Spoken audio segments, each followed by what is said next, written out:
పొద్దున్నే ఫ్రెష్గా స్నానం చేసి అచ్చ తెలుగు అబ్బాయిల పంచకట్టులో బ్యాంకాక్ని ఎక్స్ప్లోర్ చేయడానికి సిద్ధమయ్యామా?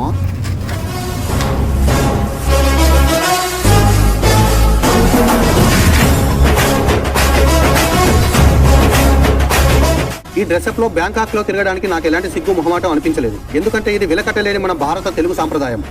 వీలుంటే దీన్ని ప్రపంచం మొత్తం చాటి చెప్పడమే నా లక్ష్యం. ఈ వాహనాన్ని శాంగ్ తాయ్ అని పిలుస్తారు మామ. ఇవి బ్యాంకాక్ పటాయాలో ఎక్కువగా కనిపిస్తాయి. మనూర్లో లాగానే చెయ్యి ఎత్తి ఎక్కడ పడితే అక్కడ దీన్ని ఎక్కేయచ్చు, దిగేయచ్చు. చాలా చీప్ అండ్ బెస్ట్ కూడా.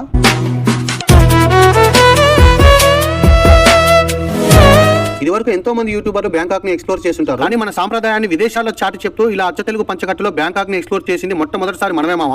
ఈ థాయ్ పాప రోడ్డు పక్కన ఒంటరిగా ఏం వంటకం చేస్తుందో చూద్దామని వెళ్ళాను. లుంగిలోది రకరకాల కూరగాయలు, పెరుగు, పక్కనే ఒక చాప మొక్క పెట్టుకుని వంటకి సర్వం సిద్ధం చేస్తుంది. పక్కనే భారీగా ఉన్న ఈ తాయకే ఈ షాపుకి ఓనర్ అనుకుంటా. ఈ తెలుగోడి బ్యాంకాక్ యాత్ర ఎలా స్టార్ట్ అయింది, మధ్యలో ఎలాంటి అద్భుతాలు జరిగాయో మన ఛానల్లోకి వెళ్ళి పార్ట్ 1 నుండి చూసే మామ. జై తెలుగోడు.